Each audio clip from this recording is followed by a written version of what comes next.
So, with you all teleported into these strange realms by Val'sharun, the lairs will take their turn first.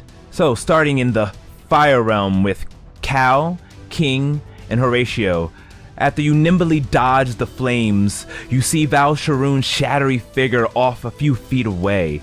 You see him start to move his hands, waving them up and down like a conductor waving a baton controlling an orchestra. And as he does, the lava that surrounds you begins to pulsate and bubble, until finally exploding up into a fiery hellfire of a geyser, raining down these rocks and molten lava onto you. I need you all to roll me dexterity saving throws. So we have Cal with a 29, King with a 21, and Horatio with a 21. You all succeed. So you nimbly jump back and forth, dodging, rolling onto the hot rock that's floating on this liquid magma. Some of the flames do hit you and singe, and you all take 23 points of damage, and if you are resistant to fire damage, you take half of that. That ate all my temporary HPs. As Val'sharun waves around and you keep bobbing and weaving back and forth, you hear him cackle.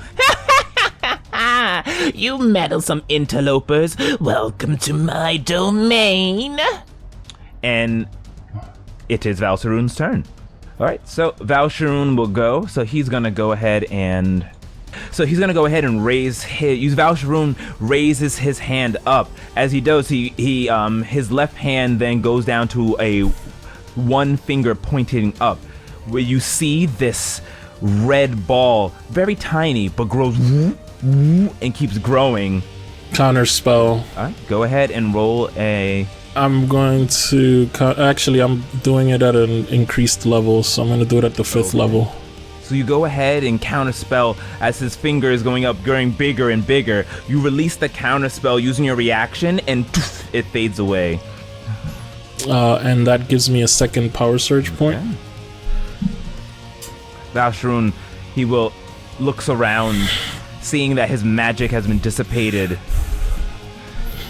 and will float to the back of the fire realm, and will end his turn. Lair action, everyone in the sky map, so that is Julian, Duran, and Monaco. The Shadow Val'sharun also does the same motion, moving his finger like a conductor, as this floating island, this beautiful island as you look around, but it looks destroyed. All these runic symbols and these archways broken, glowing as well.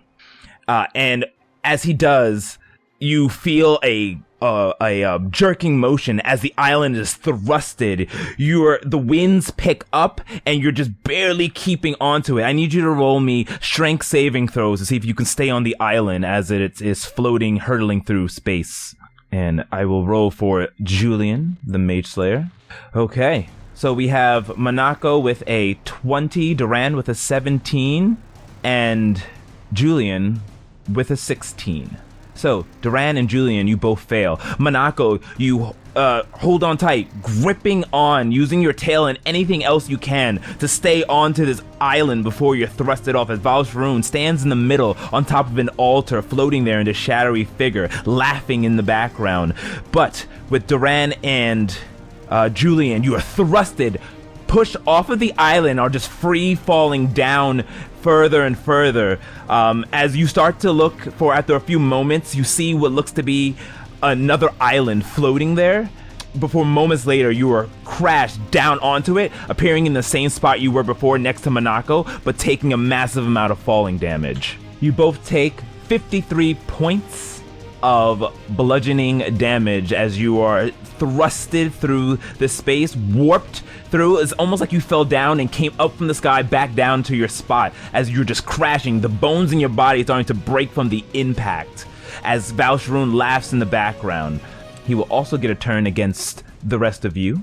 He will look on over at Julian, clasping his shadowy hands together, and then open them up. As he opens up, there's a black energy that begins to swirl into it, releasing a blast from them. It flies straight towards Julian, and he has to make a Constitution saving throw. which he fails with a 13. So Julian takes an additional 41 points of necrotic damage. Blasted, you undead fiend.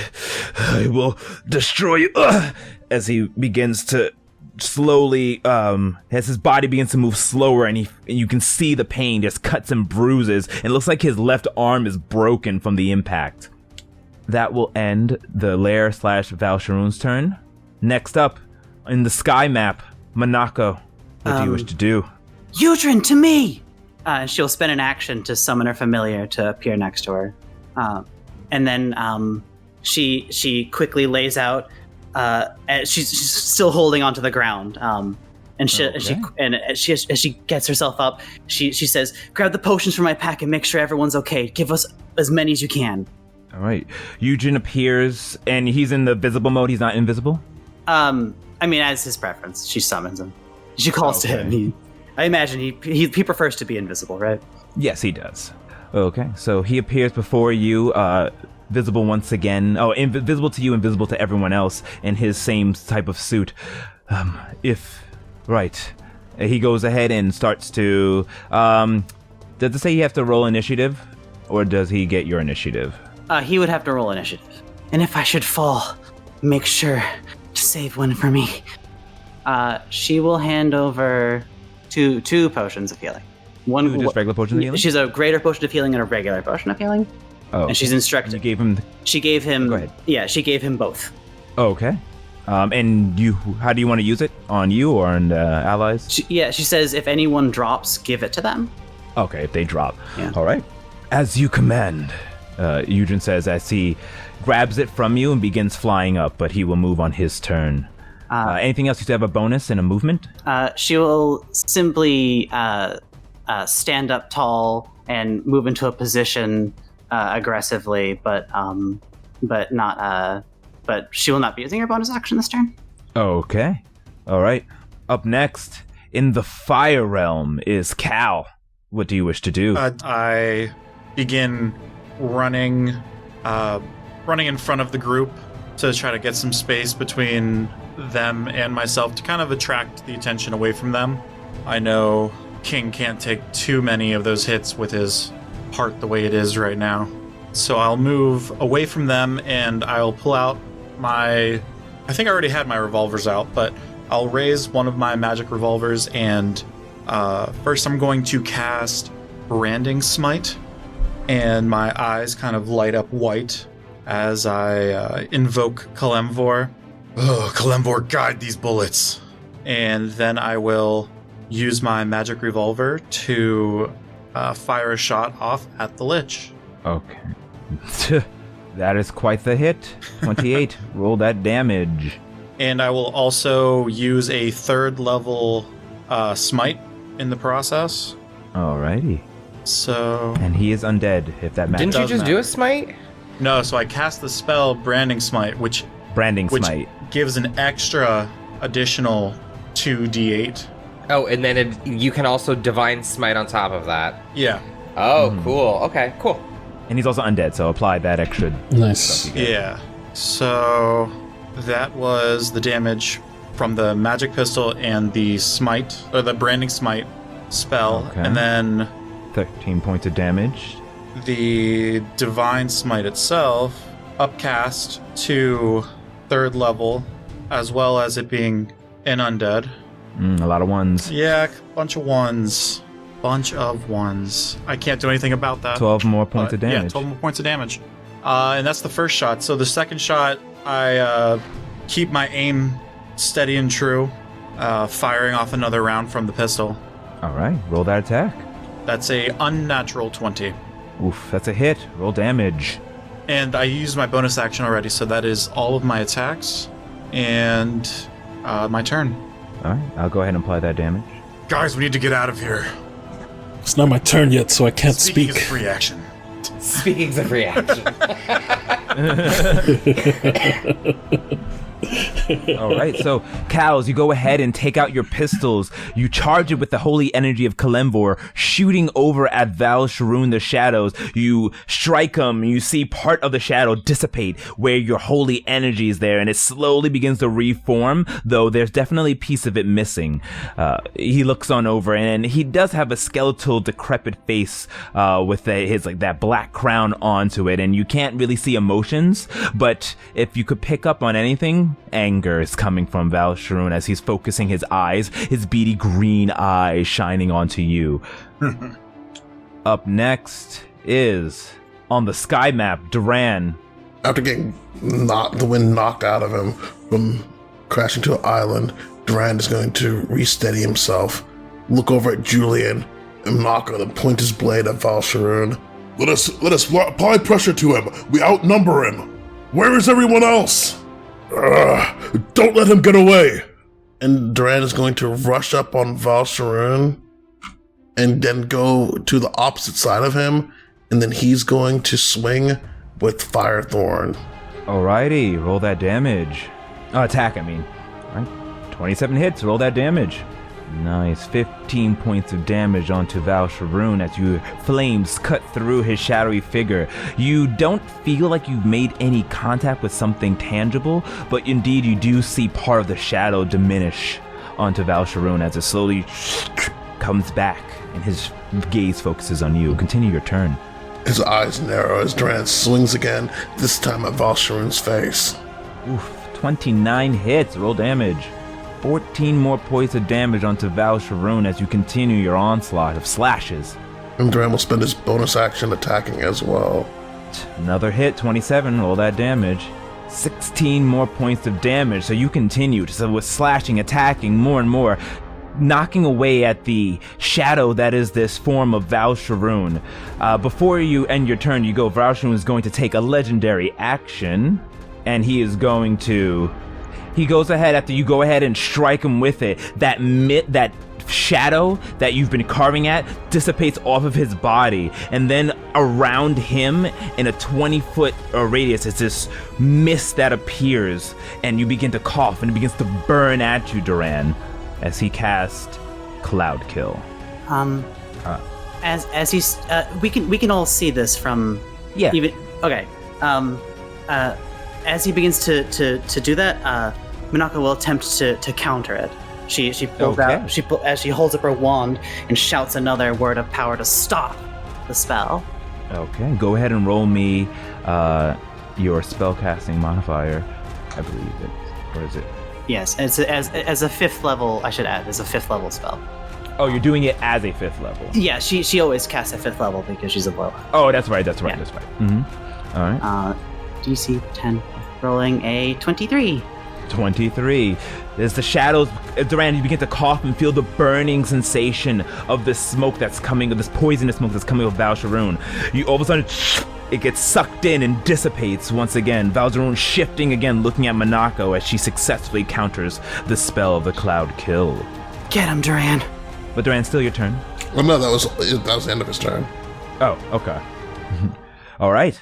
Up next is Eugen, who no one is down, so he will just get himself into a better position, flying up into the air, ready to swoop down and heal someone if they are downed as you have commanded. Up next, King on the fire map. What do you do next as Val'sharun's in the corner, looking like he's preparing something, as Cal finishes onslaught of holy bullet shots? I will look towards Horatio, and in my pouch I'll dig and pull out a bottle and pop the cork and not even give him a chance to fight me on this, and I'll yam the bottle into his mouth and be like, take this, and give him a regular potion of healing. And as he's fighting me and gurgling, I'm going to start chanting, and I'm going to hold my hand to his chest as I hold the bottle in his mouth with the other, and I'm going to say, I call for the guardians of the sacred forest, and I call upon the oath and the ones who bound me. I bind this man and ward him, and cast Warding Bond on Horatio. What level spell is that? It is a 2nd level spell. Got it. And that will give him +1 AC, +1 to saves, and resist all damage. But I take half of the damage that he takes. Or I take the other half of that damage. 8 points of healing. All right, so go ahead and give yourself 8 more points of healing, Horatio. Oh, looks like you did. I did so. So, King, you go ahead, shove the potion bottle down Horatio's throat and cast your warding bond, connecting the two of you. As you do so, Horatio, you feel yourself being replenished, though you're still hurt as you surge in your Archon mode. What else do you wish to do, King? With our platinum rings glowing and him bound, I'll take a few steps towards Cal just so that way I'm still within range of that good on Kalimvor aura, and I will sort of just ready myself for the next thing and focus on Val'sharun. All right. Horatio, you're up next. Horatio will move forward 10 feet and say, "Thank you, King." And looking at Val'sharun, he will cast, he will attempt to cast blindness, deafness on him, and I'm going to see if it succeeds. I'm choosing deafness. Actually, no, blindness. Val'sharun succeeds with a 27. He's very constitutional. Oh, wait, fortitude it is. And that was my action. For a bonus, I am going to... fearful that I am actually kind of can get easily hurt. I am also going to drink a healing potion. I have a regular potion of healing, I believe, in my bag, which is a 2d4 plus 2. So I'm going to do that now. Use a bonus action to quaff it down. That is 7 points of healing, and that is the end of my turn. All right, so you go ahead and heal yourself with your potion, trying to cast upon Val'sharun. He sits there and laughs as the easily able to overtake your spell. Foolish wizard! I was born many eons ago. I know magic. I am magic. I will break you. Horatio, if he's magic, maybe we can dispel him, or dispel the zone. It's a possibility. Up next are the Bone Nagas, who are in another dimension, so they will skip their turn. Up next is Julian, the Mage Slayer, who will... Second wind. use a second wind, yes. Who will use a second wind, because he is very hurt. So he gets back, let's see... Okay. He gets back 15 points of HP. I rolled really low, I'm sorry, Julian. But it is better than nothing. That was a bonus action. And now next for his action, he will run up and attack Val'sharun. Having advantage as he is now across from Duran. Using that, he takes out his blade as it opens up, the hilt becoming more like wings as they ka-ching, and there's a glow, a silver glow onto his long blade as he slashes down onto Val'sharun. Let's see if he'll actually hit this time. He has advantage. A 29, so that hits, doing 24 points of damage. And as he strikes down, you all hear an audible woo woo woo woo that almost seems to pierce your brain. It's not painful, but you feel this kind of psychic aura coming off of his sword as Val'sharun starts to go screaming in pain from the attack. He gets another attack at advantage. 26, which hits. He's gonna do it again. Another 25 points of damage onto Val'sharun. As you hear Val'sharun scream in agony from the slashes of this blade that is being wielded by Julian, the Mage Slayer. I know exactly what you mages. I know exactly the weakness of your mages. It's your mind, and I will tear it apart bit by bit. And he'll end his turn. Top of the round, the realm will take their terms. So, lair action. We'll start off this time with the sky map. As Val'sharun looks around him, he moves and whips his fingers back and forth, conducting once again, and the island is shifted. I need all of you to roll, which is Duran, Julian, and Monaco strength saving throws. Oof. Monaco with the 4. Oof. No saving that. Duran with an 18, and Julian with the... You know what? I'd like to use one of my Right lucky die ahead. to re-roll that strength saving throw, taking me down to 1. And an 18 again. Exact same Wow, one, no. the fates. But an 18 and a 16 for Julian. Oof, that's a failure from all of you. So once again, as the island is shifted, you are thrusted off of the island. You see it below you as you start to fall before crashing directly back in the spots you were. Your bones cracking, you all take 53 points of bludgeoning damage as you are crashed down. So Julian is knocked out. Monaco is immediately knocked out, going up to her exact hit point total with that one. And as she does so, this sort of painful moment rolling on the floor, a shadowy essence comes out of her book and envelops her, and she is instead at 1 hit point, thanks to her warlock ability. Okay. So you all fall, and then you're not landing prone, you're just landing exactly where you were, but then taking all the damage as if you had fallen. And just it ruptures throughout your body, cracking all your bones, but falling down to the ground, you see Julian knocked out. All will fall to the power of Val'sharun the Breaker. And then we'll go to the next layer action on the fire map. I'm gonna need all of you to make dexterity saving throws as you see him conducting the flames, laughing and cackling as they're exploding up, falling onto you. Make sure you add 4. I'm gonna use my lucky point, bringing me down to 1. Okay. Much better. All right, much better. So Cal with a 20, King with a 21, and Horatio with a natural 20 to make a 32. You all succeed once again, taking half damage as the raining inferno upon you all, and Cal obviously taking a quarter. Horatio will take a quarter, but I'll take his other. I'll take that as well. Okay, so I'll let you apply. I won't roll the damage. I'll let you apply it since it's doesn't factor in. But You said it was 22? 55 points of damage halved. So 26. That's a lot of damage, man. Yeah.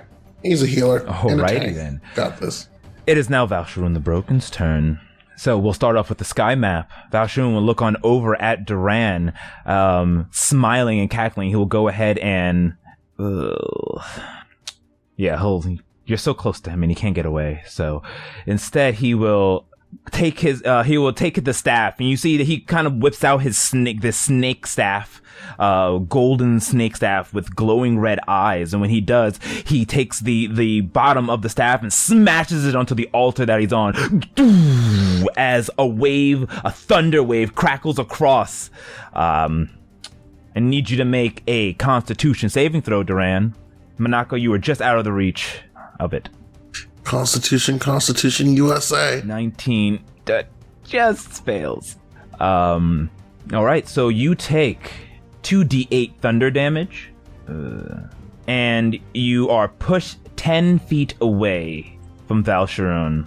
And as you are pushed away, Val'sharun will float away to a safer position. Back to the altar, to the archway to the north of this map.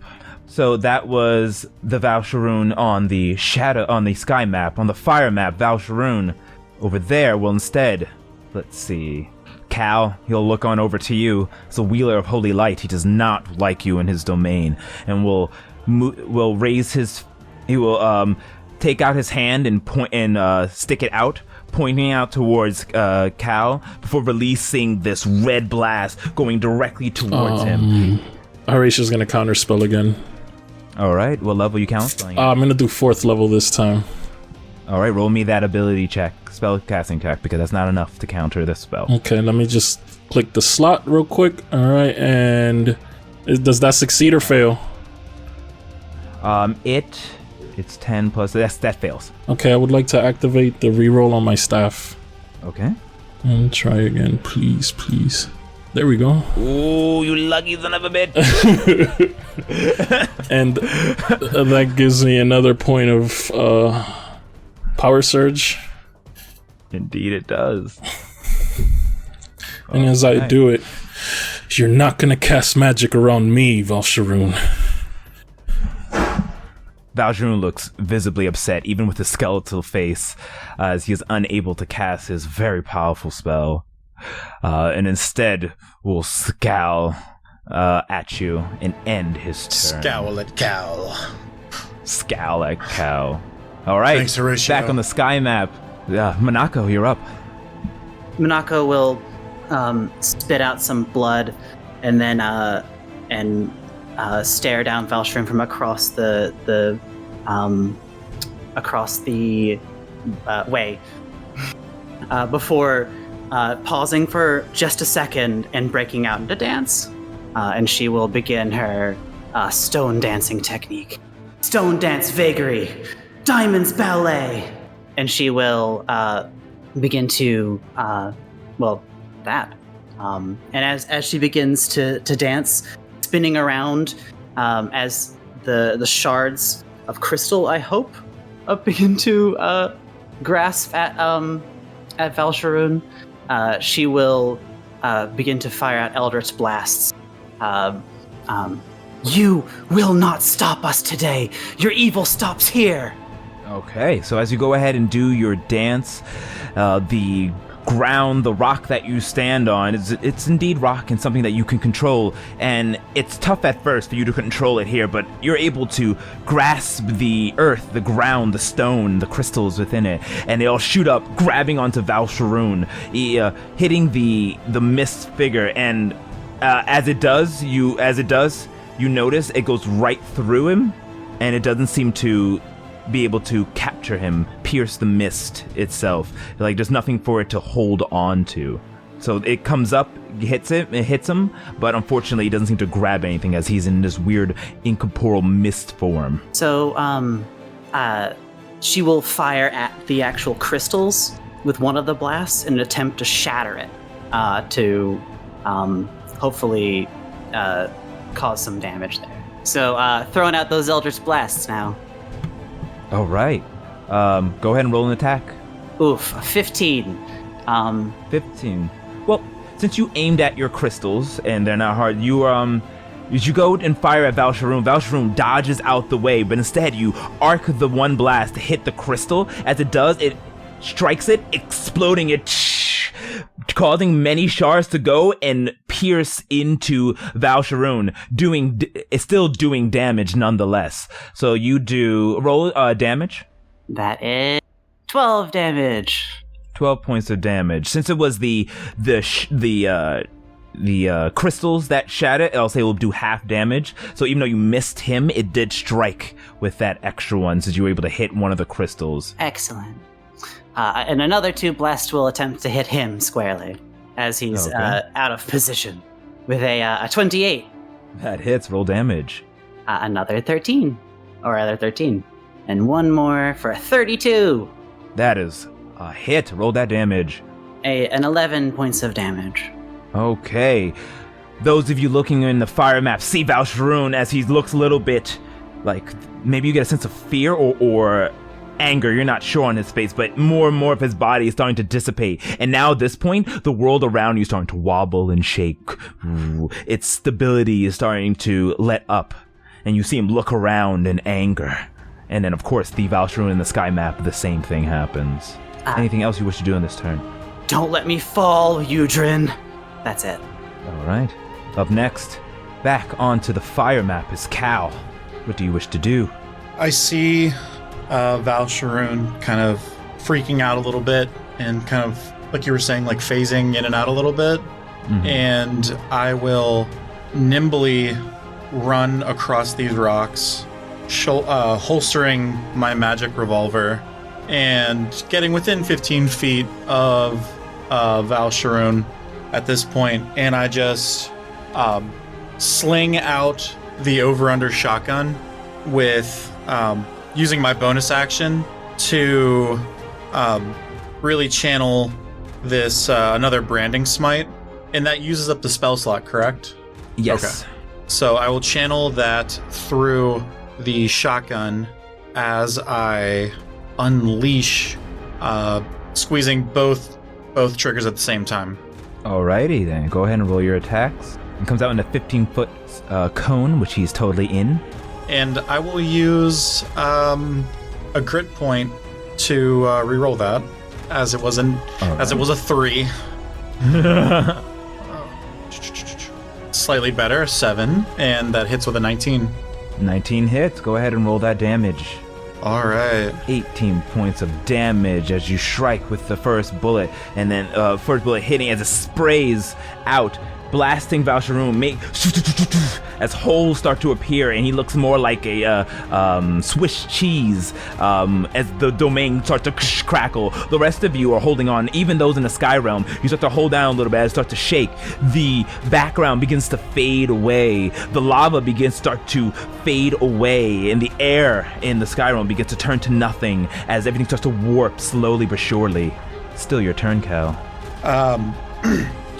Knowing that I would need to reload this shotgun after firing both shots, I'm going to sling it back, reaching over for the Demon's Bane, and I look at Val'sharun straight in the face, and I just I say, "Go back to the 9 hells," and I unload the lightning bolt from the railgun feature of this gun.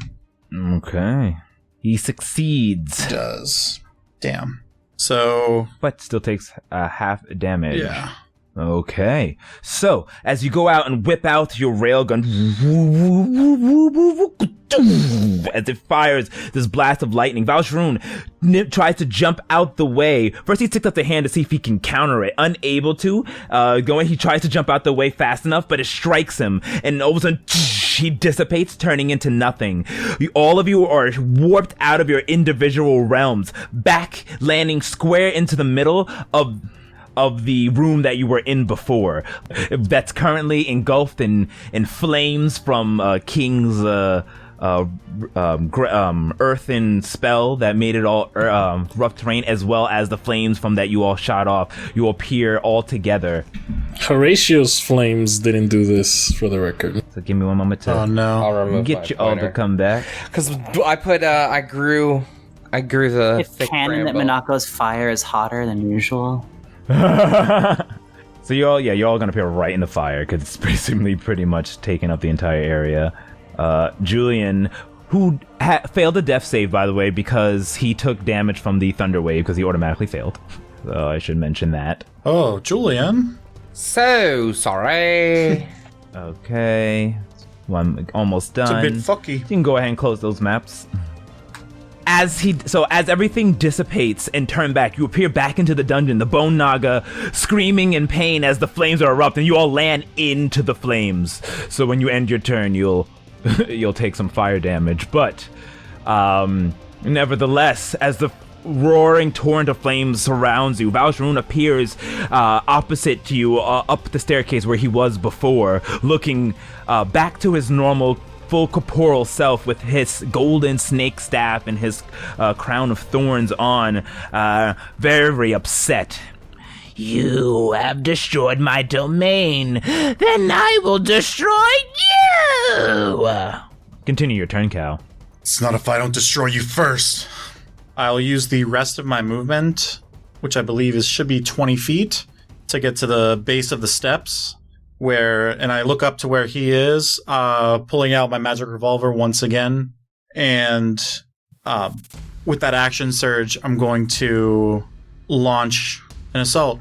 Alrighty then, target him and attack. Oh, it was too small.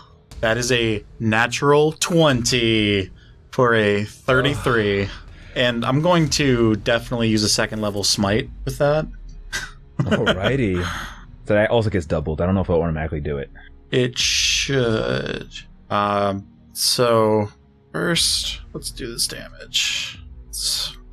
All right, 16 points of damage as you blast onto Val'sharun. Upcasting, undead.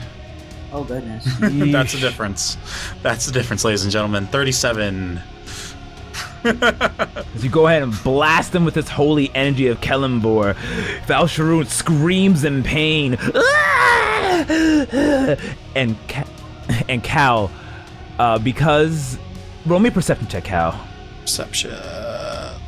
With an unnatural 20. Okay, you hear Val'sharun whisper under his breath, Lord Hades, grant me strength. Give me the power to defeat these foes. As I hear that, I'm going to launch out my second attack for the action surge. Kelemvor, help me balance this atrocity and send him back to the underworld. 17 hits. ooh, it just hits. Well, actually, before you do that... Oh, no. I've going... Nope, it's fine. He's not going to... He's not going to shield? I'm going to say, does he have shield? Yes, he does. He's going to cast shield as a reaction. Hold on. Let me see. Am I in range to counterspell? Oh my gosh! I might not be in range, though. 60 feet! I think I am. 65 feet. Just kidding. I can distance cast it, because I'm a sorcerer. Fuck you. I will meta magic, and as he starts to channel the shield, grass and flowers will grow at his feet and suck the energy into it. Okay. You hear him like, what? And you can continue with your attack. Good job, King. Everyone, let's work together and finish this fucking guy. Alright, so you do 7 more points of damage onto the Lich. Yep, and that's my turn. At the end of your turn, legendary action. Oh, He will... Here we go. That's why he was looking at my health. He will reach out his hand. Die, warrior of Kelemvor. And release a black ray at you, Cal. I need you to roll me a dexterity saving throw. Okay. Roll me that spellcasting modifier. Well, I should say, are you in range to counterspell? She Oh. is. Yeah, 60 feet. Yes, just barely. 820. Okay. So as he goes ahead, firing another black beam of Cal, it dissipates, not attacking him and possibly doing a shit ton of damage. But up next is Duran the Gale. Duran takes the opening, and as he sees the shots fire off the beam fire, he's gonna try to charge. He's gonna charge the Lich. He's gonna use 35 feet of his normal movement, and then using his bonus action, take the dash action to get 35 more feet to get directly up to the Lich. Okay. Cal, you take 1 point of flame damage, so you do not take any damage. Or it's half rounded up, so it would be 1 damage. So you take 1 point of flame damage at the end of your turn, Cal. But continue. So, Duran, you run out of there, managing to get out and not taking any fire damage as you pass through the flames. Getting right in front of Val'sharun, what do you wish to do? He's gonna attack. Okay. 19, that hits. Roll damage. And he's gonna also he'll throw 1d8 combat superiority die on that as well, and make him make a DC 18 strength save to stay on his feet. Okay. If he's all right. He is immune to being prone. He's alive. just okay. Then it only adds 1 damage to it, and then he'll attack again. 33, that hits. Roll damage. And Duran, following Cal's lead, he's gonna action surge, and he's gonna attack again. Natural 20, doing 24 more points of damage. He attacks one more time. Okay, 15 more points of damage onto the Lich as you start to piece about him. Bones and his tattered robe starts to fall apart and singe as you're slashing with Firethorn over and over again. You just hear him. Anything else you wish to do in your turn? Stay down, demon. Okay. And that is the end of Duran's turn. See if he has another legendary action to take. He took 1 legendary action. He will. I need you to make a Constitution saving throw, Duran. 24. That 24 succeeds. Okay. He goes ahead and says, you hear him shout out a word in Do you understand primordial? Oh, okay, so you don't know what he says, and none of you can hear. No. I mean, he's not shouting it; he's just saying the word. Oh. And as he goes, you hear, "Eknakamuk!" And when he does, this energy comes out, hits you, Duran, and you start to feel your body seize up, but then you're able to break it off, and you see the shock and look on this undead sorcerer's face as his power word did not work on you. It will take more than that to follow me, sorcerer. Anything else you wish to do on your turn? Oh, actually, yeah, that was the end of turn, duh. Okay. Eugen Nope, will go. that's No it. one's downed, so he will just continue floating above the... Julian's downed. Oh, yes. Julian's down. Thank you for reminding me. He will fly Julian's to Julian. down. So, Eugen will go down, following your commands, going to Julian, who's in the flames right now, would probably die, and starts to give him the potion. You gave him greater, or you gave him a greater and a normal. He'll probably use the greater, thinking that would heal him more. Actually, he's evil. He'll probably just give him the normal. Actually, I'll leave it up to you. Do you want me to give him the normal or the greater to Julian? Right? Because you gave him one of each? Yeah. I mean, I feel like Eugen would just give him whichever one is more expensive because he doesn't care. Okay, so greater healer potion, which is 12 points of healing back towards Julian. 140. Okay. As this invisible vial gets poured down into Julian's throat, you hear him, what happened? What happened? And as he looks around, sees the flames crackling around him. So that will end, and then Eugen will fly back up away from the fire. And that will end his turn. King, you're up next. I would like to hold Caliburn up in my hand, and as I do, I'll flourish it and start to dance and swirl, and I'll shout out, "You are a failure and you are lost. Welcome to our domain. It's my turn. King's Royal Dominion. Water Vagary. Activate." And I will start to dance around my friends. And I'm hoping that I'll use 2 points of my Royal Dominion and hope that I can make the mist thick enough to actually just put out the flames around us, hopefully. Since I can emanate in a 20-foot sphere around me. And that will heal... Is that 20? I can't see the fucking... Hold on. Yeah, that's 20.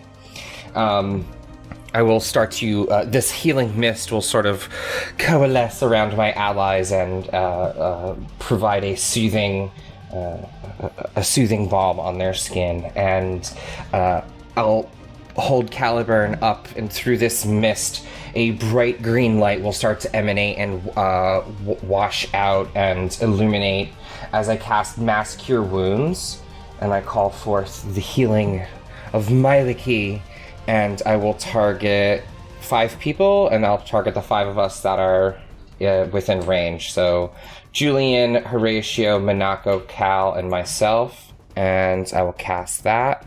Boom! Giving us 22 points of healing.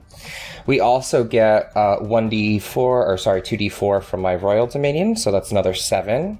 And it procs the regen effect at the start of your turn. All right. So as you go ahead and do your mist vagary dancing, the fire around you instantly goes out, as it does create the mist and there's a water effect. Before, when you were in the North Row, when the other mist dancer did it, you saw that it was wet and humid inside it, so it's the same effect, putting out the flames that are just within that 20-foot radius, though it's still burning on around the rest of the room. But as I dance and spin and survey the scene, I will see that the Bone Naga is still alive, and feeling my connection with Chastafo, I will start Califo. I'll make a few hand motions and send it only 20 feet because it's slow as shit towards the Bone Naga, and prepare to attack it as my bonus. So that's my action bonus and movement. Okay. Horatio, you're up next. Well, actually, at the end of your turn, I'm just going to do it now. It will use another legendary action. The Lich seeing this happen and all this healing happen, and it will begin to Val'sharun will go and put his hand towards his mouth and just blow out of it, and then you see in the area where King put his mist, another mist starts to form there as well. Quick question, DM. Being that it's the end of reaction back because it's not the start of your turn, and it starts to form a mist in that area that gets bigger and bigger, and where the healing vagary is, another mist appears instead of there, and he will engulf it with Cloud Kill, which is literally the same exact radius. But that was casted, and the effect of Cloud Kill, let me just make sure I have it correct. I mean, I have my reaction back because it is my turn. Can I use my reaction to counterspell and flavor it as my mist? I'll activate the cleansing purge effect that I learned when we were on the lake, and it starts to absorb this poison that he spewed out and just sort of nullifies the kill. You have to roll a check, see if you were able to dispel it. Yeah, because I would have done that at a third level. Yeah, and at third level, okay. Yeah, so my check is plus 11. No, I'll use my last lucky. Actually, I'm going to use my favored by the gods feature and add my plus 2d4 to that. 21. 21, okay. So the mist fades away and the Cloud Kill dissipates. How many spell slots y'all got left? Damn. I'm checking my spell slots off. I'm checking my spell slots. I got plenty too. I'll be checking. I still got plenty. Yeah. Well, not really. Well, that's all that he can do until the start of his turn. You are cutting into resources, don't you worry. All right. But Horatio, yeah? Mm-hmm. It's my turn now? Okay. Horatio will say, "Thanks, King. Gives me a clear view." And I will move in front of King in order to not get Duran caught in the disintegrate that I'm about to throw at this little lich over here. And you guys see his or Horatio's Archon power swelling as he will release the 3 power surges that he has along with this disintegrate. So let me make sure I target him. Yes, and cast. So he succeeds, so he only takes half damage of... He took the full damage, but... Let me just do the math, so he gets back. So it's 120, so he took 60 damage? Okay. He took 60 damage, yeah. Damn. Okay. And as he's releasing this, in Primordial, Horatio will say, Echtun Donar, which... if Manako's close enough, she will understand as "you will break no more," and he releases the disintegrate ray. And with a bonus action, he will go into Archon of Peace and increase his AC. Alrighty. And that is. So you go ahead and use its disintegration, and that is the end of Val'sharun, my turn. Hitting him, he's able to just dodge out the way, but it strikes him nonetheless, doing a massive amount of damage, and it looks like he's on his last legs. Julian! Manako, you're up next. Oh no, the Bone Naga's up next, I'm sorry. The Bone Naga will take flame damage. Oh, Horatio, you're never mind. You guys are outside of the flame. Okay, the Bone Naga will... You hear coming from Val'sharun as the Bone Naga listens and starts to use his movement to get towards the rest of the group. It has... Let's see how far that is. Yeah. It will move 30 feet. Actually, it doesn't need to move that far. Yeah, it'll still move 30 feet. It can only move 30 feet. So the Naga will go down. It will go down toward, looking square at Minako and Julian. Its eyes will start to crackle before letting out a... as it crackle letting out, it opens up his mouth and you see this this bluish white light go as it releases a lightning bolt again, shooting across, hitting Julian and Monako. I need them both to make dexterity saving throws. Julian is still on the ground, so he has to make it a disadvantage. So you take 13 points of damage as you're struck by the lightning. However, 26 goes to Julian, who is still alive. You hear Julian as he gets electrocuted. And there is where the Naga will end its turn, taking more damage from the flyer. All right, up next is Julian, who gets healed for 4 from the King's Dominion. He will use half his movement to stand up. He will look back. Handle the Lich. I'll get this one. He will use a bonus action to Misty Step in front of the Bone Naga and will make his attacks against it. First attack, 26, which hits, doing 19 points of damage. He will then swing for his second attack, 32, which hits, doing 26 points of damage. And the Bone Naga crumbles and he goes, Die by my blade, you undead scourge. Slashing it, it disintegrates, popping into bones and then into ash before dissipating into the flames. At the end of his turn, he will, he still has his movement, so he will walk back into the protective sphere and end his turn. Up next, it's top of the round, lair action. So, as the Lich looks around and sees that his minions have been destroyed and he's on death's door, he will once again begin moving his fingers like an orchestra, conducting the orchestra as the room begins to shake and shudder once again. Instead, this time, you are not warped or transported to another plane, but these ghostly hands come out of the walls, out of the ground, even through the flames, popping through King's Dominion and grabbing onto each and every one of you. I need you all to make Constitution saving throws. Ooh, I get a +4 because I'm near Kyle. Me too. Thanks, Cal. Thank you, Kyle. Thanks, Thank you, Cal. Kyle.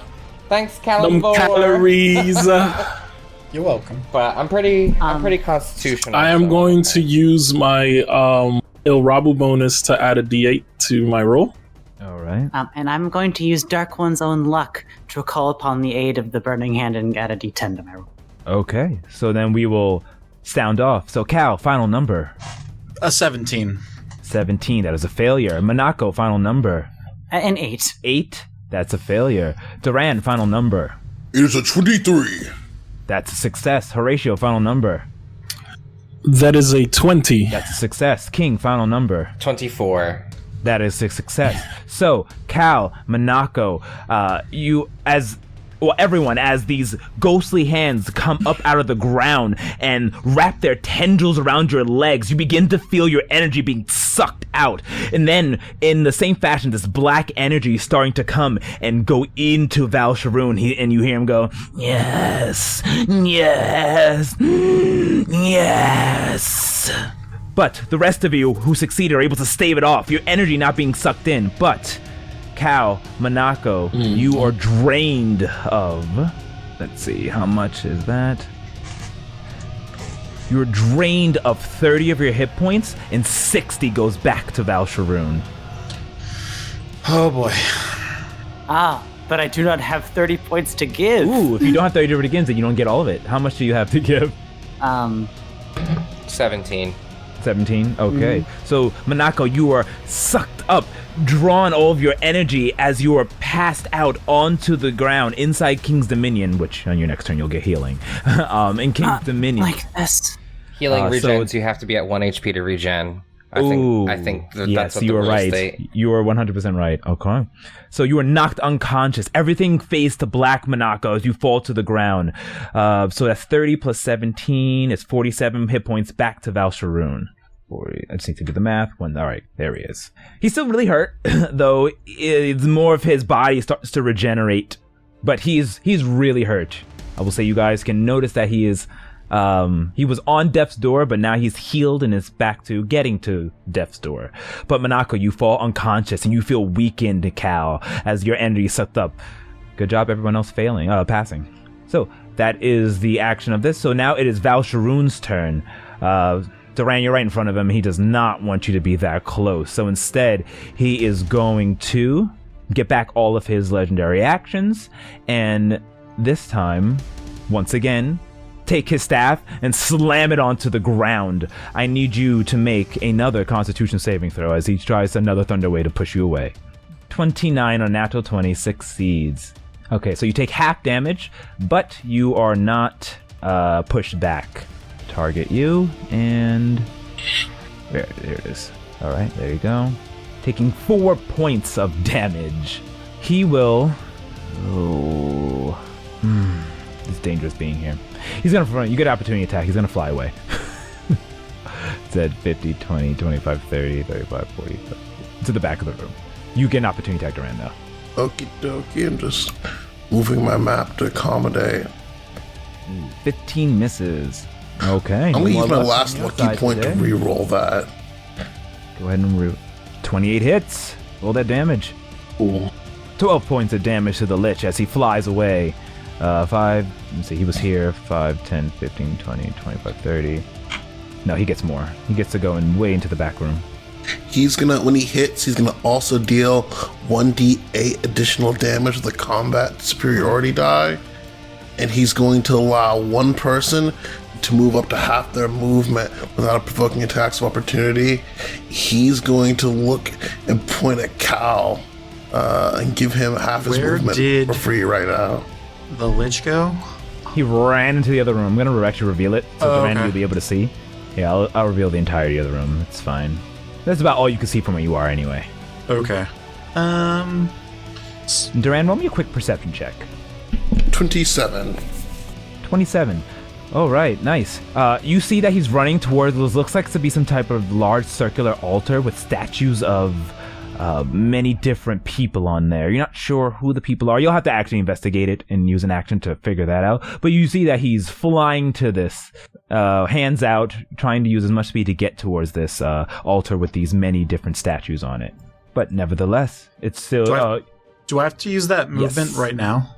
Don't you use your reaction to do that? Okay. Mm-hmm. I'll do it because I want to get closer to shoot this kid. Kid, he's Val'sharun the Breaker. You will treat him with respect. So that moves me another 15 feet closer. Okay, but you are stepping into the flames again. Okay, I'll move right at the edge. All right.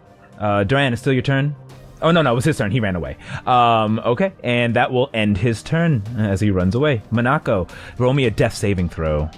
Oof. That is a 5. That is a failure. And at the end of your turn, you take additional damage from the... Oh, no, you're in the thing. No, you don't. You're good. So that is 1 death saving failure on your part. Monako, as you cough up, and you all look over and see Monako on last legs. Yujin looks down and looks to be ready to well, you can't see because you're unconscious, but Yujin ready to fly down and save you. But it's not his turn yet. Cal, you're up next. 5 more points of healing to you as you're within King's Dominion. So the first thing I'm going to do is I look over to King and Horatio, but mostly King. Heal her. We can't lose anyone. Go. And go. I'll start running up the stairs, and my movement gets me to the top of the stairs where I see the Lich. Mm-hmm. For my bonus action, I'm going to reload the Demon's Bane. It's actually an action to reload. Oh, shit, yeah. It's an action to reload.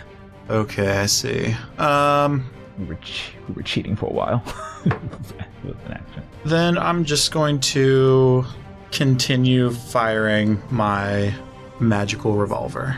Okay, what's the distance on your revolver? 60. Okay, so you're good. I think you're just within 60. Yes. Okay. I hope for some nat 20s. I mean, you could... Well, we'll see. 26 hits. And for the first shot, I will use a level 1 Divine Smite. Alrighty. Because that's all I have at this point. I have 1 level 2 spell slot left, but... Did you add your extra damage for being an undead? Yeah, it's 1 extra d8. Okay. All right, 16 more points of damage. Once again, Val'sharun was looking really weak. He's like, as he's slowly floating and trying to get there, desperately trying to reach. Fire the second shot. Altar. A 30. That's a 30. And I'll use another first level for a Divine Smite. And I'll use my bonus action for the third shot, firing 1 last attempt before he would probably be reaching 23. Oh my goodness, that hits. He's on his last legs. How much damage can you do, Cal? Describe your killing blow. I race up to the top of the stairs, almost out of breath, seeing my friends falling beside me.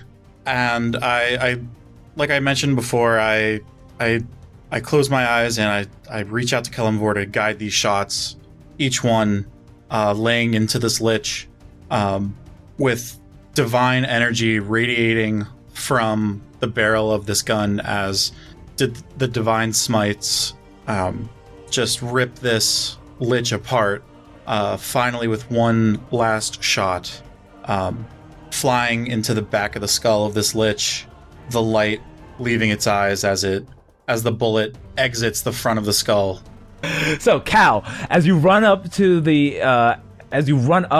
towards the edge, getting out of the flames, looking back at King, telling him to heal Monako, you go, take out your pistol, firing one shot at your father's bullet, shooting it as behind you all see that Cal becomes bigger almost, or like his shadow raises up. There seems to be a presence of something else, someone else. As this large figure holds on to the gun, the pistol as well, pulling the trigger at the same time as Cal. It shoots off shot after shot, hitting Val'sharun.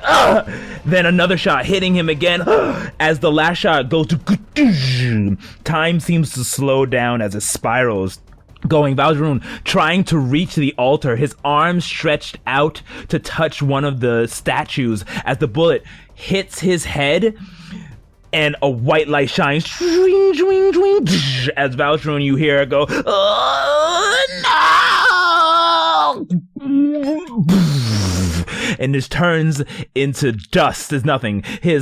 His staff falling to the ground, his crown falling to the ground, his clothes falling into the ground, as nothing but dust is left, his bones turning into ash, and you have killed Val'sharun the Lich. Or so, as you look on, you see just spectral black energy start to float up and quickly dash towards the altar before disappearing. I would like to try to use my arcane prowess, keeping in mind that he has a phylactery that might be spirit realm, to sense where that might be at, to see if we can destroy it or he regenerates. Okay. I would say, all right, you go ahead and try to reach out, putting your hand down and sense the area. It's befuddled and crazy here. You need a focus point. Just touching the ground in this area, it's not enough. This place is tainted. You probably have to do a little bit more if you want to sense where it is. Maybe find something to focus on, something to touch, something to draw your energy to. Just the ground itself, it's not enough. Okay, I'll go then. I'm gonna go over to Monako, and I'm going to... do we see Eugene or no? But I'm gonna try and get there before he does. And I will coddle her head and pick her head up, and I'll touch her face and touch her cheek, and I'll say, I'll always be here for you, and cast heal, and give her 70 points of hit points. So, Monako, Eugene flies down, immediately stops. And you open up your eyes, you see King, and then you see behind him is Eugene, who stops there holding the potion as you were brought back to life. And King... Are you alright? I was for sure that it was all over. I'll never let you go. I'll heal her. Yeah, I'll heal her, and then hold on to her too. Alright. So you go ahead and heal, and you regain those hit points. Everyone, for the most... Well... Oh no, you all got massively healed, so you're all, for the most part, you all are healed, though the flames still crackle in the background. Julian, who's one of the most hurt, goes and says, "Is it done? Did you do it?" Help them find the phylactery. So Horatio would like to run over to the statue, and he will say on brain chat, he was running towards the statue, I'm gonna inspect it. And statues. Well, there are several statues there. You're just running in that direction. Statue. Yeah. So I'm going to get close and kind of. I don't want to get messed up by this. I'm still in Archon of Peace, and I want to touch the Well, let me let you know what the statues are. Yeah. So you can decide. So, standing before you, see there are 8 statues. Each look to be... there's statue of thimbles. So, you see there is a statue of an oak tree, statue of a trident, a statue of a bow, a statue of a winged hat, a statue of a spear, a statue of a hammer, a statue of a black helmet, as well as a statue of looks to be a peacock. So there was a... So they're all symbols, not people, I'm sorry. They're all symbols. There was a... Oak tree, trident, bow, winged spear. Winged hat, hammer, spear. black helmet, peacock. There are two separate things. No, yeah. Oh, winged hat, spear. Okay. Winged hat, spear. Do not look around carelessly. There is no way he did not leave traps over his weak points. And I use my divine sense, DM. All right. Well. So, in like a 60-foot radius, I can sense the presence of any object in this situation that's been consecrated or desecrated. All right. So, Cal, you reach out with your divine sense and feel around these 8 symbols, statues that are within this altar, circular altar. You definitely feel the presence of undead, dark energy around you everywhere, but you try to focus directly on one of these. All of these seem to hover some type of strange, dark energy, but roll me a religion check. A religion check, you say? Mm-hmm. This is going to be bad. 13. 13. They're all giving off this. There's definitely something enchantment or placed onto these, or some dark energy, necrotic energy been placed onto them. Where it seems to be focused the most, you feel it strongly on the statue of the hammer, the black helmet, the spear, and the oak tree. Just before I killed the Lich, Val'sharun mentioned Hades, as if that is the god that he prayed to. Do you know if any of these symbols align with Hades? Hades is the foil to Kalemvor, the opposite part. And Kalemvor's symbol is the scale. Off of the top of Horatio's head, DM, does he know, with his sage background, does he know of any information that would symbolize Hades? And are any of these matching to that? I know that Val'sharun had a staff, but I don't see a staff amongst this list. Roll me a history check. 14. 14. You might have read it in a book somewhere, but even with your keen mind, it was so long ago. You didn't really do much research on the new gods. Mostly you know about like Bahamut that you praise and all the old gods that worship in the Broken Lands. The new gods are a section that you're not really too sure on. You do recognize that these are religious. These are definitely religious symbols. Especially you, Minako. You are a priestess of Nyx, who is a Aegis. So you do recognize that, indeed, these are symbols. Off the bat, these are symbols of the Aegis. Nyx's symbol is not among these. But you didn't really focus on a lot of old ones. So since you know that, you can roll me a history check to see if you're able to discern. Or a religion check, whichever one. 10. You know a lot about Nyx. Trained in religion. Can I check a religion? You know what? You get it at advantage because you have the power of Myliki in you, and you have access to her memories. Gods within! As I walk over, I will have kept up the dance a little bit just so we didn't have to walk through the flames, and also to heal everyone a little bit more. Dance through the flames? Yeah, dance through the flames a little bit, push them off. And then, so I'll be the last one to come, and then when I do, I'll start with the oak tree, as that one seems familiar to me, and then I'll slowly, tap into the, memory and minds within, as I look to these and try and see what I can discern. 25. 25, okay. You go ahead and concentrate go into the memories of Myliki as you dig deeper, trying to actually access the thoughts, the power of your goddess, of you. It's hesitant at first, the burning hands mark causing a sort of block from that, but rolling a 25, you're able to push past the burning hands influence, albeit weaken his protection on you slightly, but you push through the pain and begin to go through Myliki's memories, seeing the world of Eustacia, seeing the gods old and the new, and the oak tree, and you see the leader of the gods, Zeus, flash by, and his benevolence, his omnipotence, his sheer strength. You flash through, and you go to the trident. Poseidon, warrior of the water, controller of sea creatures, falls through you. The bow, as Apollo flashes through your head, meeting Apollo.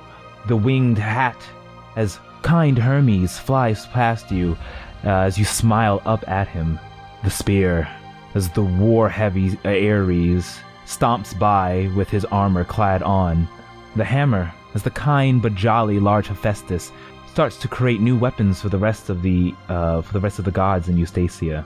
The peacock, the wife of Zeus, Hera, she with her motherly demeanor as she protects. And then finally, you see the black helmet, the helmet of Hades, ruler of the underworld. How he was once Kelemvor and now someone else, not the same. Their dispositions are different. Their attitudes are different. Hades is darker, more malice than kind Kelemvor, who only wishes to balance everything. You get a sense of chaos coming from Hades, where it's just... And then as that image flashes by in the memories, you snap back into reality. After flashing back, I'll sort of... It's the helmet. It's the black helmet. It's the black helmet of Hades. As soon as King says that, Horatio will walk over to the black helmet and say, I know what might happen when I connect with this. Be prepared. And he will touch it and arcana it to see if he can detect if this is the phylactery or if this will point him in the way of the phylactery. Go ahead and touch it and begin to delve deeper into the magic of this. Roll me a wisdom saving throw. Is Cal within 10 feet? Well, Hades, Cal is on the outside and you walked into the... So no. So no. Because I'm currently 10 feet away from him now. So, yeah, no. Would it help if I definitely would be following him over there first? As soon as King would say that, I would join the fight. I have a special vendetta against Hades. So you're following him as well? Yeah. Then you also roll me a wisdom saving throw. Okay. At advantage. So you get +4. I get +4, and also since I'm in Archon of Peace, I also have another +2 on top of that. So that gets a 6, which brings it up to a 23. I had a 27. 23. That's exactly the number you needed. So you both succeed with a 23 and Cal with a 27. Yes, so you both succeed. As you touch it, you start to feel something come across your mind as the fear of touching this comes upon you. You just want to end it all. Just not wanting to live. Join Val'sharun in death. Give your soul on to him, and as you're beginning to give into that power, the power of Kelemvor protects both of you, casting off this mind magic, and you're able to stave off the power. Since Cal, you're next to it, as you touch it, without even needing to arcana it, just succeeding in the save, the rest of you see Cal and Horatio get sucked into the statue of the helmet and disappear. What have they done? And I'm gonna need everyone but you two, Cal and Horatio, to step into the void. Alrighty, so the two of you were warped into a black plane, just nothing but darkness. You without using your divine sense, you just feel death around you. Void, nothingness. Cal. As Horatio, your body's in tune with this, you feel hopelessness and despair. From the shadows you see glowing in the background is a strange lantern-like chalice. Floating in it is a black soul that seems to be getting larger and larger, but very, very slowly. It's like a small light that seems to be getting ever so brightly every so often. And it's an undead soul. As you guys walk up closer towards it to further investigate in this darkness, the light that's casting off of this lantern creates a large shadow. As the large shadow starts to come, from the large shadow, a figure of darkness rises up out of it, clad in this black armor and the helmet similar to what you have touched to get in here, until it becomes a fully black armored individual. This individual has a large axe on his back and a sword on his side. And as he steps, you hear the screaming of souls every step he takes, until he becomes face to face with you, and you just feel fear and death at this 10-foot tall, massive buff humanoid figure. So, the warrior of Kelimvor, my other half, has come. Thank you for releasing me into the world. I don't like being trapped in the underworld. We'll put you back there soon enough. You've opened Pandora's box, and there's no closing it again. You may have defeated my minion, Val'sharun, my loyal servant, but I have others, other liches, who will rule the multiplane. I care not of the Aegis and the Prolepsy. I care only of extending my domain, and I will not be stopped by the mortal key. Already my clutches have made grasp. My plans are in action. Quit now, and I promise you an easy, gentle death, warrior of Kelimvor. I will lock you away. You will try, and you will fail. And he turns over to Horatio. Child of Gaia, I will feast upon your flesh. Your divine power will fuel my kingdom. Your mother is nothing. Doramo, Erebus, is nothing. Eros, Hallister, is nothing. I rule all.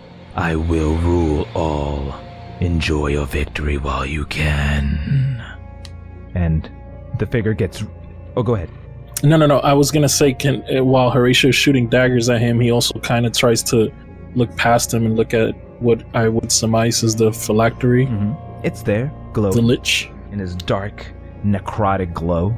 And Hades gets really close to the both of you, towering over you.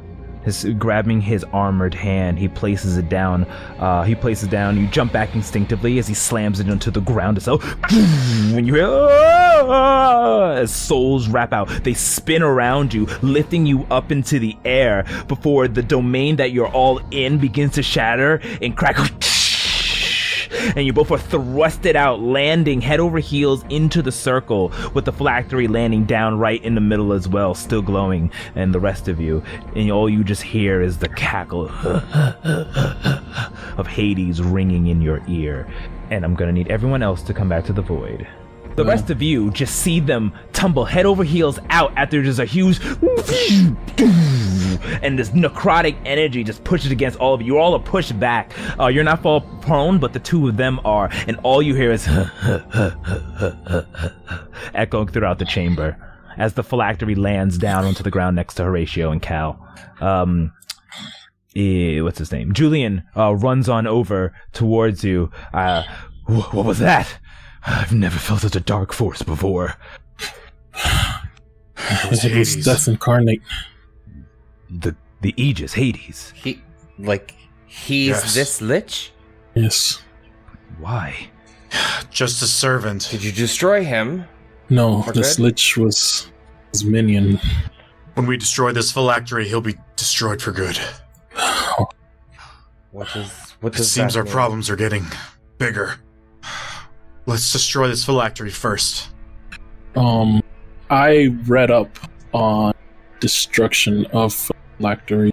Is there any information that I can provide. I assume that we need some divine powers here. So is there anything that I can say to help our divine? Well, you do know that you got many holy waters that King had created, and you saw many rituals that you can use. Didn't, but we can use it now to get rid of him forever. King, do you know what you need to do? No, you read the book. Tell me. I'll conduct the ritual. DM, is there Yes. a light, like a candle burning inside of this lantern as it was described still? Not a candle burning, but this dark necrotic soul that's just getting brighter very minutely every so often. Horatio, try taking that holy water and dousing the light. Where is this light that you're describing? So They have they have what looks to be like a lantern. Here, I'll give him a vial. quickly, before it gets any larger. Yes. And I would bring it out of this circle here to King. Okay. Hold it, I'll do it. And I take out one of the statically charged vials of holy water, and I'll say, in the name of all things holy, the old gods and the new. Okay, so King, you open up are you opening up with your hand? I'm uncorking the vial that we have, and then I'll walk over to the mage hand and dump it in the mage hand that's holding the lantern. Okay, Try and dump it on the flame. So there's a little latch that opens up this lantern. The mage hand opens it up, revealing the flame. As soon as it opens up, and as you put it in the douse, there's just a wave of dark energy. As you just see spirits start to come out. The spirits within this place become restless, and you see all the undead spirits that Val'sharun has accumulated in here begin to just pop out, swirl around you. You all look around as these ghosts are sparing. They're not doing any damage, but they're swirling around you. But there's a wind pushing back the water as King, you start speaking your incantation. Monako, you're praying as it's going on, and the water it's falling down onto the flame, but it's almost getting pushed up. Think of it as water being pushed up with air as it doesn't want to touch. I need you, King, as you're forcing it to go down, using your prayers to roll me an religion or arcana check. It's up to you. Since I'm trained in both of these equally, I feel like religion is a more potent thing right now, and I pray with all my might to the gods, and I say also to these spirits that are floating around, I cleanse you, I offer you waters of sanctuary, be free, and I will use my last luck point of the day and re-roll that. Much better. But I'm just gonna overdo it and use 2 sorcery points as well to get... Oh no, I can't do that. I can only do that for other people's. 22. Religion. Okay. So, the 22, and you go ahead and push down using your energy. The force is strong. The energy of Hades, the energy of Val'sharun, it's powerful. And you're trying to push against it using your prayers, and you put deeper and deeper as the water starts to push against the wind and slowly drip. The flame starts to go down a little bit more. As the flame starts to go down more and more, until finally falling down onto the flames. That's the flame of the soul of Val'sharun. It completely douses out, and then everything goes quiet for a moment, and then you hear as a black wave ruptures across this entirety of this cavern. The illusion, the conjuration of this the entirety of this dungeon starts to fade away and crackle and begin to shake. The ceiling begins to fall down as the walls start to fall apart. The statues explode and start to fall apart. As you get the feeling that everything in here is going to come undone. But as that's happening, as you're standing there are piles of rocks falling onto you. So I'll need you all to roll me dexterity saving throws. Grab onto me. I can get us out of here. Julian, grab his staff. And as soon as everyone is in contact, either with each other and with Horatio, I will cast teleport using my 8th level slot because I don't have a 7th right now. And I will teleport us out of here. Teleporting us to, I would say, did we establish a rendezvous point with the other people that were attacking, or no? They were like outside of it, remember? No, because I made that temple, but you can't teleport into my temple. No, I would teleport to the door of the temple. Okay. So you go ahead and grab everyone. What happened to the rest of the group who went to the other side, you don't know, but everything is falling on there, and Julian goes, my team, my, and then he just grabs on. When you do so, the circle beneath your feet appears, and more rocks. Oh, well, hold on, rewind. So your dexterity saving throws. So we have Manaka rolled a 20, that's a succeed. Duran with a 23, that's a success. Cal with a 23, that's a success. Horatio with a 32, that's a success. King with a 14, that is a failure. So King, everyone jumps out the way as Horatio, you begin to do the spell to have everyone in there. Julian jumps out the way as well and manages to grab onto. As you try to do it, King, there is a rock that comes down. Unable to get out the way, it falls directly onto your back, doing 15 points of bludgeoning damage as you were just cracked with a boulder from this collapsing dungeon. And as you get hit, you grab onto Horatio, who finally completes the spell before teleporting you out as the rest of this entire dungeon starts to collide and crash. The rocks fall in. You apparate back outside of the temple, looking off behind you in the distance, seeing where you guys entered, and looking back in the distance, you see the large structure that was a dungeon start to fade away, crumble into the ground, leaving in its wake nothing but just rocks and landside, and just whatever city or town was here is just gone, and just nothing but rubble. Rainbow Ridge is no more. So as you guys appear outside of the temple that King has created, Julian takes a deep breath. Hold on. And it looks like he's casting the sending spell, same somatic and verbal properties. And after about a minute, you see him take a deep sigh. They're fine. When it was crumbling, they were able to escape. They're on here. They're gonna rendezvous. Good job. I underestimated you liberators. Job well done.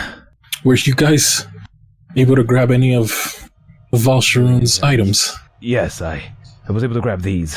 So maybe they'll be of use. He opens it up, pulls out Val'sharun's robes, pulls out the snake head staff, and pulls out the crown. We must be careful while we inspect these. Oh, They may Do be not cursed. rush into this. absolutely. I will, while we're waiting for the rendezvous, Horatio will sit up and put the 3 items in front of him and take 30 minutes to ritually cast Identify on Hour each and a of them. half? Oh, okay. 30 I thought minutes, it was like a half 10 hour minutes for each. one. I was like, that's a long time. No, It's 11 minutes each. Technically, it's 1 minute plus so 10. 33 it's 11 minutes. 33 minutes, I'm sorry. I have the spell slot available, so the Temple of Myliki and Nyx last 24 hours, so I will renew the temple's energy with a 7th level spell slot and renew it for another 24 hours in case we want to rest here and recreate our sanctuary. Rest in the sanctuary. Or not recreate, but like Make sure we don't get spit out the sanctuary. make sure it doesn't disappear. Yeah. So as those of you go into the sanctuary, go in or stay out and continue your casting. Right, Identify, yeah. The horses come up about 15 minutes within that time. Oh, excuse me. Horses come up within 15 minutes, and how did everything go? They look beaten up, bitten, battered. Some of them have acid things. One of them looks poisoned. They just look really bad, like they've been through a lot. Please rest. We One of succeeded. the people come up. That's amazing. Thank you so much. I thought we were going to be goners, but everything disappeared. Suddenly, and then everything fell. We were able to get out there. Thank you so much, everyone. Are you alright, Captain? I'm fine. I'm glad you're all alright. We did it. We've succeeded. We defeated the undead scourge that warped and perverted our planes. Job well done, everyone. And thank you to the Liberators. And they all say, "To the Liberators!" and go in and rest up, heal their wounds. Julian, do you think the land will recover in time? In time, I think so. I hope so. I pray it on the old gods and the new. And he walks in to the... he's really battered and bruised as well, so he walks in kind of holding his back, walking in there, though he's trying his best to show that he is not that injured. He looks back at Cal before entering in there. "You do your father proud. I'm sorry if I insulted you before." He looks at his sword, looks back at you, gives you a nod, and continues heading in. You honor that blade. As you honored those guns. So, half an hour passes, and if you're going in to rest, you go in to rest and eat and do all the things that are within there. But if you're staying and completing or waiting for the completion of the spell does complete, and you realize all three of these items are cursed. But with whoever wears them will fall prey to the curse of the Lich. You won't turn into a Lich, but your alignment will be shifted. You'll have darker thoughts until eventually your body will become Lich-like, like a demi-Lich, if you put them on before removing the curse. But there are other things you discover from Identify is that one of them is a legendary item, and that is the robe. It is a robe of the Magi. What the robe of the Magi does is, robe of the Arch-Magi. If you aren't wearing armor, your base armor class is 15 plus your dex. You have advantage on saving throws and spells and other magical effects, and your spell DC and spell attack bonus increase by 2. Nice. The crown. I wonder who's gonna want the crown. This item, although black and decrepit, this crown that he has, it does have several different gems in it, you notice at this point. And it is a helm of brilliance. And you could do this. There's a lot to it. So the dazzling helmet is set with 1d10 diamond. Oh, let me roll. I guess I have to roll to see helmet. With diamonds, rubies, fire opals, and regular opals. A gem pried from the helmet crumbles to dust. When all the gems are removed and destroyed, the helmet loses its magic. You can use an action to cast one of the following spells, say spell DC say 18, using one of the helm's gems as specified. So it's an opal, it's daylight, fire opal, fireball, prismatic spray diamond, or wall of fire ruby, which you surmise were some of the things that he was doing that you kept fucking dispelling. But as long as one diamond is in it, the helmet emits dim light for 30 feet radius. It's currently cursed, so it does something different. What it does while it's cursed, you're not too sure. It's being augmented for more of a Lich demeanor, but once you remove the curse, this is what it'll do. As long as the helm has at least one ruby, you have resistance to fire damage. As long as it has one fire opal, you can use an action to speak a command word to cause one weapon you're holding to burst into flames. The flame emits 10-foot radius of dim light for an additional 10 feet, and the flames are harmless to you and the weapon, and when you hit with the blazing weapon, the target takes one extra d6. So basically, you get your own fire thorn. Okay. And finally, the staff. Okay. It is a staff of serpent power. So, it can turn into a snake, or a snake creature, a large snake that you can use to attack, but if the snake is killed, the staff is destroyed. Also, it raises your AC by 1, and your spell attack by 1. It also gives you control over serpentine creatures. And that's how he was able to control the Nagas. As you can surmise. He wasn't even a real lich.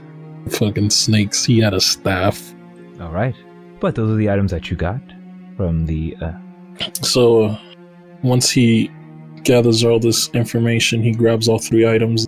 If King is next to him, he'll say, "This is what they do, and they're currently all cursed. So, before any of us use them..." Wow. That's... should be expected, to be honest, that they're all the possessions of a strong lich, so it makes sense. We should be, doubly or triply sure that these items taint have been removed before any of us decide to use them, or even if we decide to sell or give them away. I too can remove curses. Okay, do you need help? Well, there we go. We also have extra holy water in case you need it. What do you need to remove the curse? Just a touch. Items are just items. It is the user and the will and intent of the one in command that matters. Once they have been cleansed of their taint and they are renewed, Also, perhaps we'll have a different feeling towards them. Also, Kelemvor helped free these items from the terrible power using them. Maybe once we remove these curses, we can begin to find balance in doing some good with them. All right.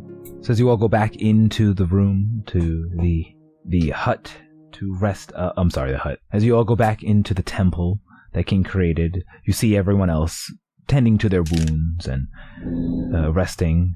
Julian walks up towards you all. So, now that that's done, I hate to say we don't have much time to rest. We have to we have to meet up with the forces of King Terminus and discuss our plans in entering Shiverin. I've alerted him of the news of our success. He's extremely pleased and wishes to give you all a reward once everything is done for what you have done for all of Thelos. No, Duskhaven. But he wants us to meet up he wants us to travel down to Shimmerdrift. That's a keep. And also we plan on leaving from Shimmerdrift Watch and entering Fia, entering Shiverin, possibly through Broken Bay or around that area. Obviously, my sending spell can only fill so much words, but he'll be waiting for us at Shimmerdrift Watch. So rest up. We leave first thing after we're all rested and ride. Julian. Yes. We should ride for Beach Bell. We have a ship docked there that we can go straight to Shimmerdrift from there. That would cut the time down. So be it. We'll head to Beach Bell. Take your ship. Dock into Shimmerdrift. We could possibly even use your ship to enter into Shiverin. But that is for the king to decide. Rest up, everyone. In about 6 hours we head out. Thank you again, Liberators. You've done well.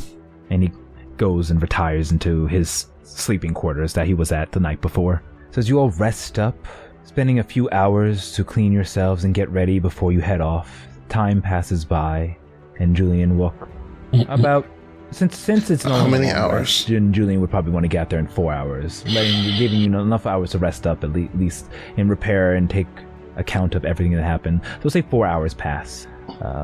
Awesome. I'm going to take 3 more second winds then. Okay. And Julian walks up. Everyone, it's time. We head to Beach Bell, ride on the ship that the Liberators have. Can it fit all of us? He says, looking at you. Great. All right, so we ride off, head to Beach Bell, and make our way to Shimmerdrift. There we will convene with the king, and then we'll see what happens next. Come, everyone. We ride. And the rest of them all get up, grab their things, and head to their horses. Soon we get to liberate our homeland. To their horses, and Julian looks over towards you. Come, summon your steeds. We ride. All right, you've heard it. Caliburn, let's go. And I'll toss it into the air and have it shatter into its pieces and form our unicorn You all have steeds. your unicorn steeds appear before you. Hopping onto them, you take one last look at the rubble that was the dungeon of Val'sharun, making out of their close call, but successful nonetheless, with many boons and items that you are able to now use in your further journeys. You ride off to the southwest, heading towards Beach Bell. Cal, a wind blows and a chill down in the back as the laughter of Hades echoes into your ear. You look back one last time and you can still feel his presence in the area. With now a new sense of duty, join the rest of your group on horseback and continue riding down. And that is the end of Season 2 of Descent into the Void. Ooh! Oh my god, We're done. That was rough. That was a lot. Thank you so much, everybody, for coming. Thank you so much for our listeners. We love you from the first chapter to the last page. Be kind to one another, love one another, and we'll see you next time at the start of Season 3. Goodbye, everyone.